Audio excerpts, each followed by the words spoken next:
Senior Executive Director of Marketing Communications for the University of Maine and the University of Maine system. We are recording this event, and we'll providing members of the media with the option to record as well, so we can make it available to those who aren't with us at the moment. We'll be doing questions at the end. We have a couple speakers, a few speakers who will talk about what today's announcement means for the University of Maine, the University of Maine system, and for Maine. And we'll take questions at the end. Please feel free to use the chat if you have any, when you want to be recognized. Oh, Allegra's clicking in. Hey, Allegra. Hey there. I'm going to give you access to record. Awesome, thank you. Yep, we're going to roll out two speakers for you, and we'll do questions and answers at the end. Perfect. Okay. Chancellor Moore, will you kick us off this afternoon? I will. I'm tremendously proud to be the chancellor of a system that has an R1 university in its midst. I want to congratulate the president of the university and the team that brought this recognition about. But most importantly, I want to thank the faculty and students, undergraduates, masters and doctoral programs that have supported our research efforts along with the faculty for so many years. This is a recognition, I believe, overdue, but one which we are so very, very proud to have accomplished. And I give great thanks to the president for her leadership, to Cody, who really was so important to the effort and quite frankly explained how daunting this challenge would be and how long it would take, and lo and behold, we have it.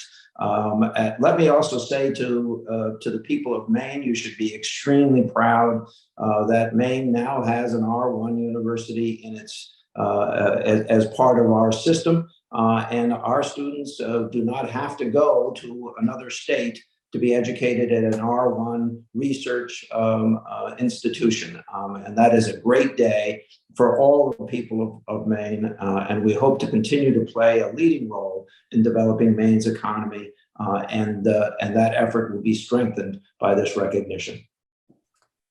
Thank you, Chancellor Malloy. President Farini Mundy.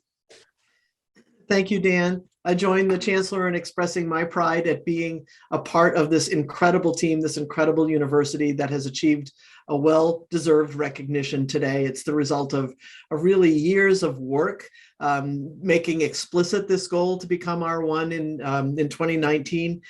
We had been planning and working toward this for years, but we really now, we've made this. And I can't tell you how pleased I am with all of what this means for us, for our alums who now can claim that they are alums of an R1 institution, for our future students who should come and join us, because this brings us into a national prominence that I believe we deserve here at the University of Maine, and that we now really have through this recognition.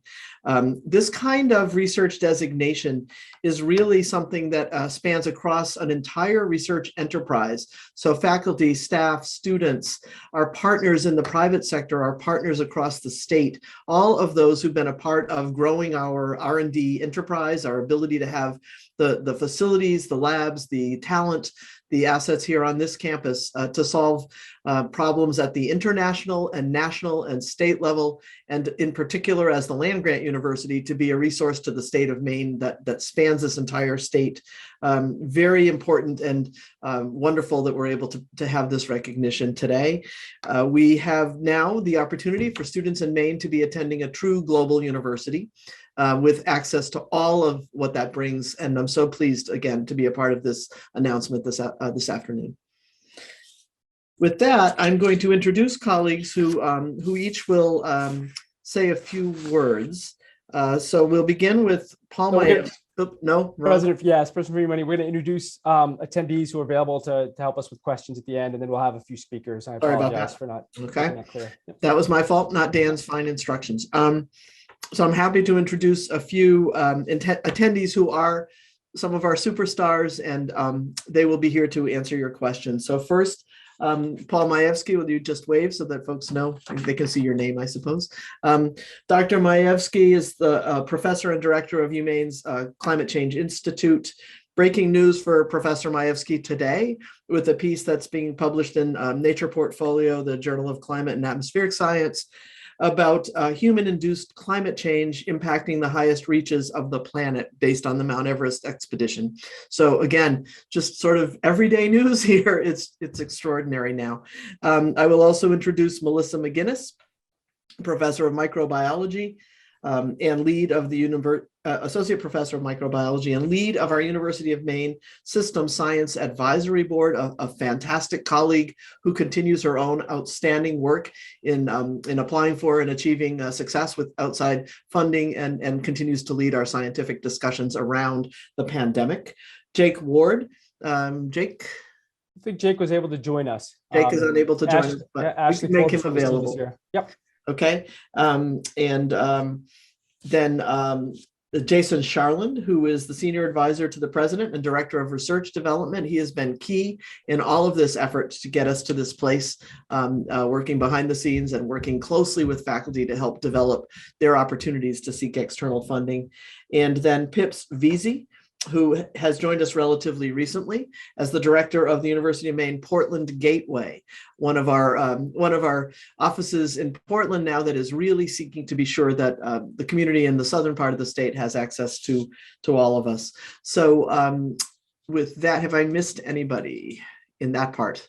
I think Ashley Forbes from the Office of the Vice President for Innovation and Economic Development is also here to help us answer questions. And with that, I'm just thrilled to introduce Vice President for Research and Director of the Graduate School, Cody Vararamian, who really is the star, one of the major stars of all of this. His diligence, his carefulness, his deep understanding of what it means to be a modern university were some of the first conversations that we had when I got here. And so here we are. So I believe you're next, Cody. Well, thank you very much, President Ferrini-Mondi, for your very kind introduction of me. I'm really delighted to be joining this event. Is indeed a wonderful event this afternoon. So as far as my few remarks here, I just want to highlight that the R1 designation really affirms that the University of Maine is a premier doctoral granting national university with very high research activity. And with respect to research activity, we have been on the growth mode, including for the past 2 years when UMaine has realized all-time high records for research funding. Specifically for fiscal year 2021, externally generated R&D funding reached $133.6 million, or a 135% growth over 5 years. And research and development expenditures reached $179.3 million, or 80% growth over a 5-year period. Moreover, during the same period of time, UMaine also achieved the highest graduate and doctoral student enrollment ever. Nationally, there are close to 4,000 colleges and universities, and only at this point, 146 of these institutions are recognized as R1 universities, or this translates to about 3.7% of all degree granting institutions. Overall, the R1 designation is in recognition that over the past several years at UMaine, through strategic planning and coordinated efforts, a modern 21st century research university has been created with nationally and internationally recognized programs of global impact and local relevance, which address the workforce needs and advance the social and economic development of Maine and beyond. I also would like to take this opportunity to express my deep appreciation to our talented faculty, staff, as well as students for all of their contributions that have resulted in this R1 designation. Thank you. Thank you, Cody, very much. Next, we're going to hear from Matt Fowler, who is a PhD student from Presque Isle originally and a research engineer at the Advanced Structure and Composite Center. Matt? Hello, everyone. It's really an honor to be here. I'm very happy. I was ecstatic to receive the news that UMaine was getting this recognition. I think it's well-deserved. I've been at the university since my undergraduate years. I've received 2 master's degrees from here, and I'm most of the way through my PhD. So I certainly love the educational opportunities I've been given. It's really shaped my life I don't know if you can see in my Zoom background now, but I'm a staff engineer at the Composite Center, and that is actually a photo of our wind wave lab, which is just one of the many exciting research opportunities that the university provides to students. I worked there in my graduate years, and I'm now the manager of that facility, working with people from all over the world doing exciting research. So I'm a very small part of a very large team that's doing amazing things. There are people who are developing much larger scale things. Like if you look at Dr. Dagger's background, I work with things the size of me. He works with things the size of small buildings. So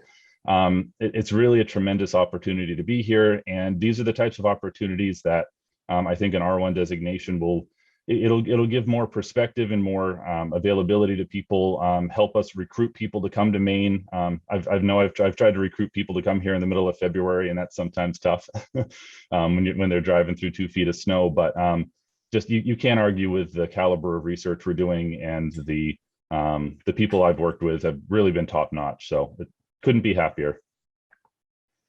That was excellent. Thanks so much for sharing that. Avery Bond is a PhD student in microbiology and from Jefferson, Maine originally. Avery, could you share your thoughts with us about what the R1 distinction or classification means for you? Absolutely. So as a PhD student native to the state of Maine, I'm especially excited about this. So I think Maine can sometimes be viewed as an underdog due to small population size, but this recognition seriously proves that we are far from that. I think we work hard, and it's nice to see that these efforts don't go unnoticed.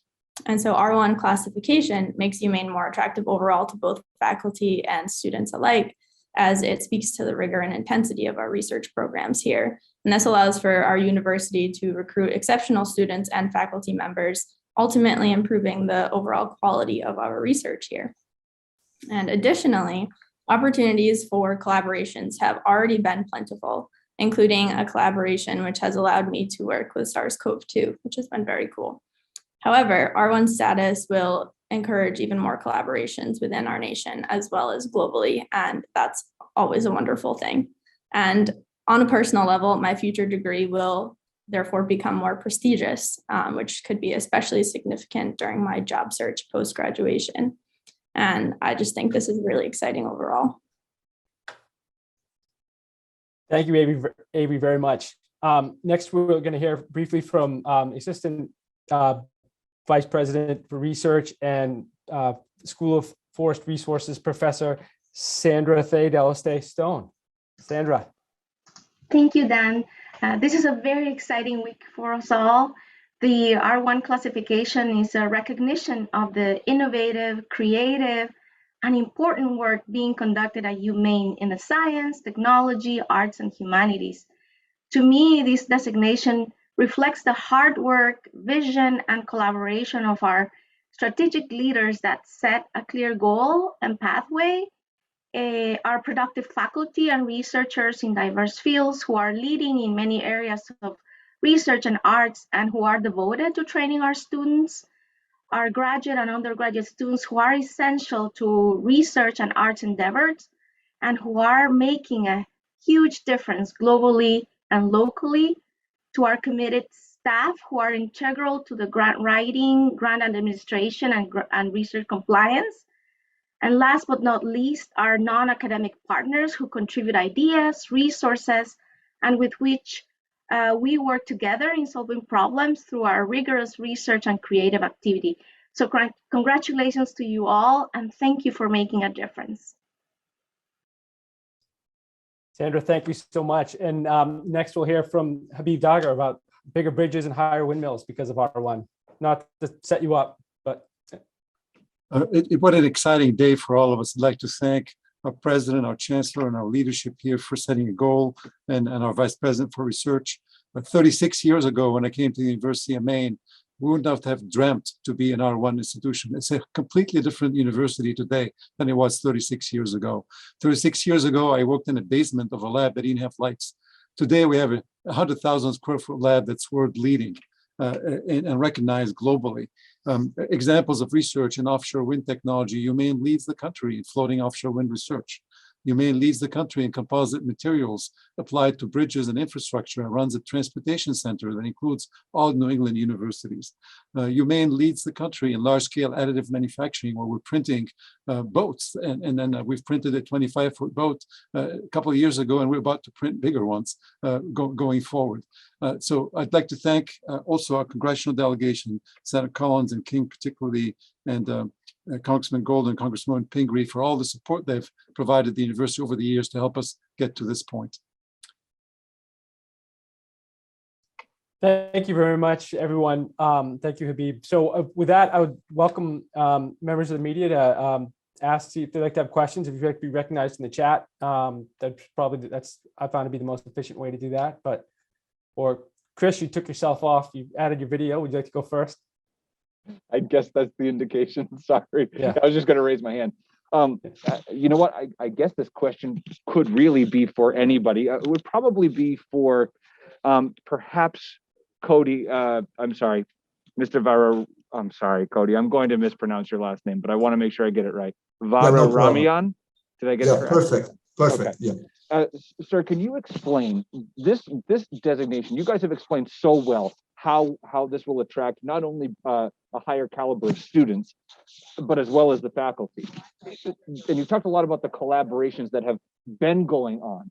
This new designation, what will it be the tipping point for? Were there collaborations that we were waiting on, that there were certain entities that said, oh, well, we'd really like to see an R1 designation? What does this allow you to do in that aspect? Well, overall, we are essentially at this point as though we have like a national stamp of approval that indeed we are a premier doctoral granting, very high activity research university, and only one of 146 of them in the nation. So we are really in a very good group of universities, you know. And so that means that we'll have major impact on all areas of the university mission, really, you know. And that also means that not only our researchers essentially will have better recognition, will be able to attract better funding, do bigger projects, and better serve the state of Maine and beyond. But also, you know, it has major impact on the quality of our education, you know, and a recognition that already we have good education and it's going to become even better and better. And that it means that, you know, in terms of attracting students to the university and meeting the workforce needs of the state and its social and economic development as well. Got it. Dan, hopefully you can help me direct this next question to the appropriate person. Does this mean it will be more difficult, essentially, for a student to get into UMaine because of the caliber of students you'll be attracting, those with maybe higher grade point averages or higher SAT scores or other graduate level exams that would, you know, qualify them to come to the university, be accepted to the university? I think we'll start with the chancellor on that one, and perhaps the president then. Oh, you're on mute, sir. Sorry. I think the way to properly look at it is no student in Maine who desires to study and receive a degree from an R1 institution now has to leave Maine. I think this is a public service, not a takeaway. And the reality is we know that students have opted. Maine students have opted in the past to go to a university that had an R1 designation, costing that student more money, family more money, travel expenses, and you know, as well. And so really this in some way can be seen as an act of bringing to the people of Maine the opportunities that they would have if they had lived in another state. We don't want people to leave Maine. In fact, we want people to move here. And I think this will also be an attraction.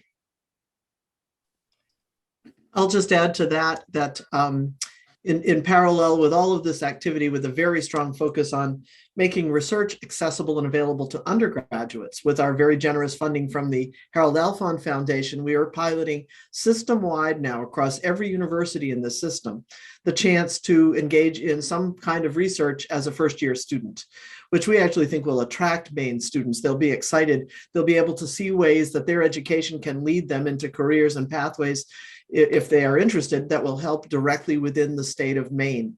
And a piece of what supports all of that, all of this, is the very important investment by the legislature in the Maine Economic Improvement Fund, the MEIF dollars that are very vital to keeping our system and UMaine in particular well equipped to meet these research and development needs, both for our state and to engage with our students. And if you don't mind, I have one last question for Avery. Avery, can you talk a little bit about what it's like to be able to do the research that you've done on something that's developing and ever changing, like COVID-19, literally right before our very eyes, right here in Maine at this university?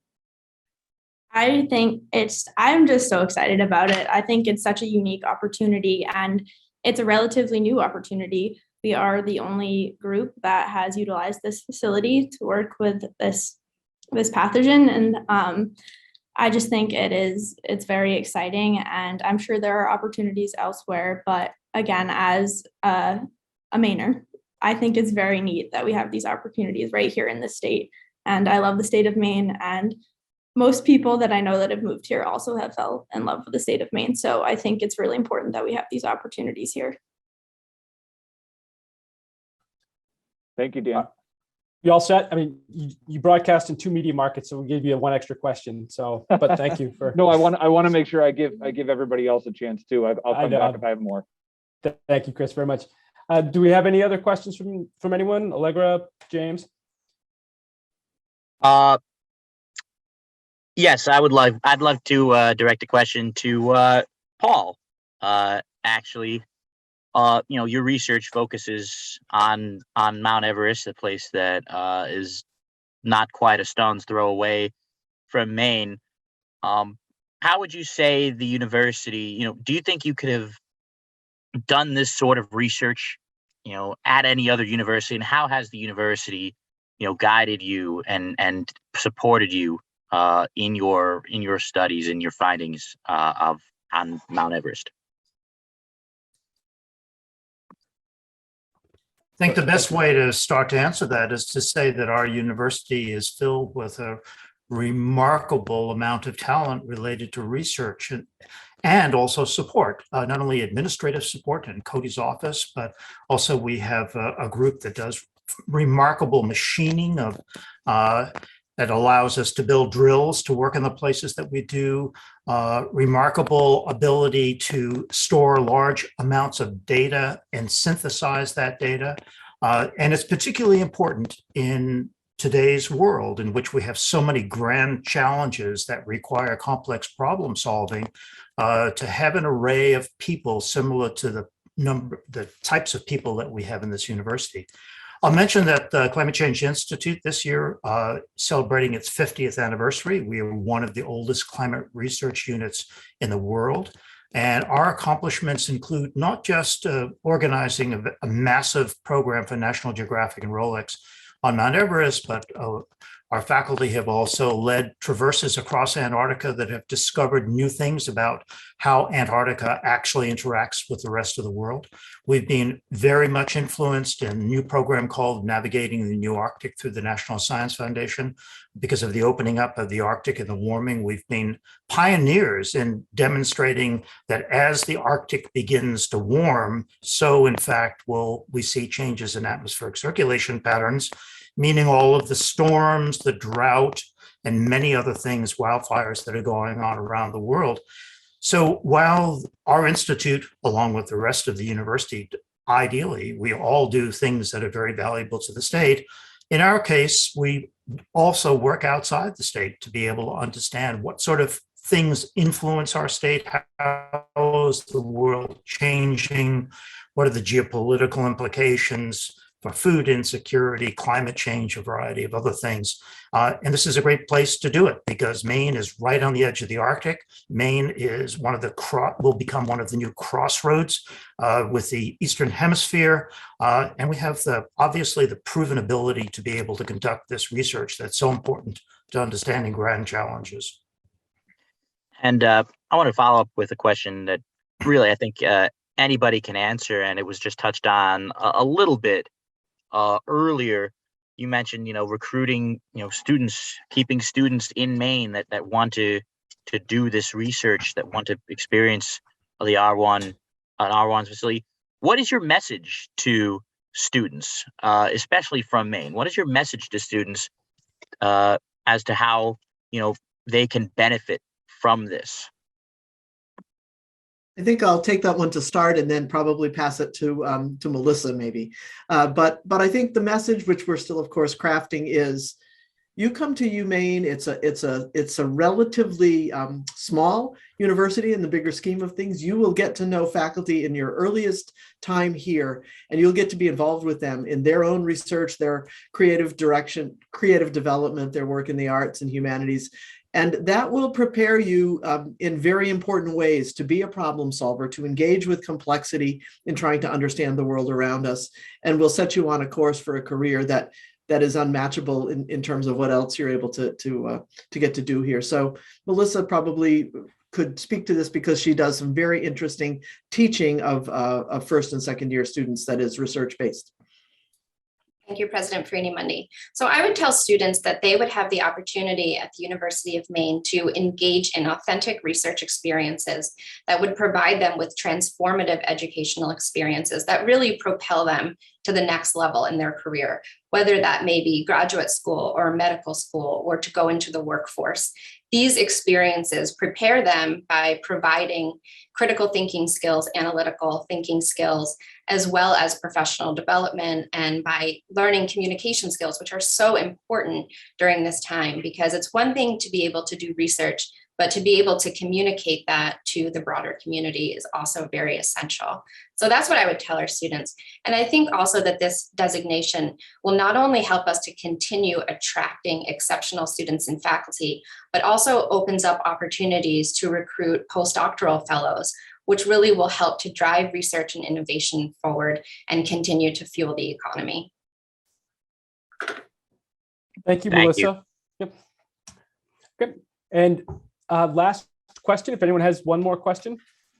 I just have a follow-up to that. I was going to ask mostly the same question, but with that, are there any things you could be doing to maybe, for those high schoolers or students that might not watch the news tonight and see this new designation, that you could be doing sort of on the earlier end of their college decision to sort of let them know that these opportunities exist just in the first place within the state of Maine, maybe in more, rural communities throughout the state that might not know these opportunities even exist in the first place?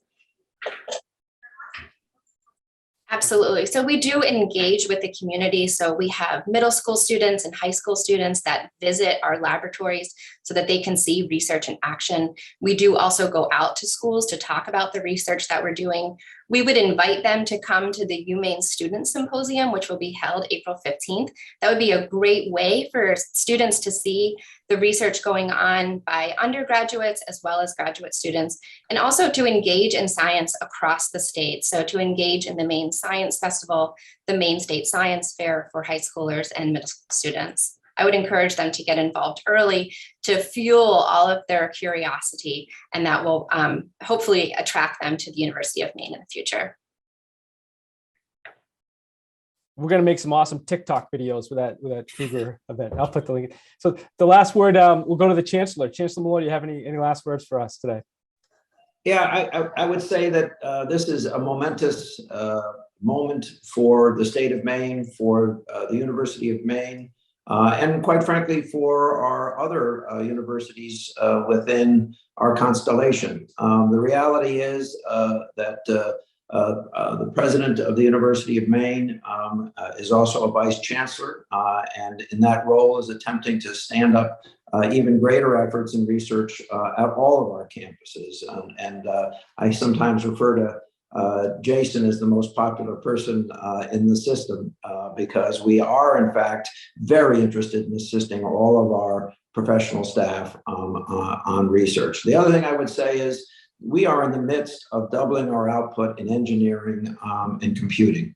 And there will be more opportunities than ever before to study in those fields, which are foundational in so many ways to the research conducted at any one of our institutions. And we're certainly want to reach out to young women for degrees that sometimes have not been equitably or equally available.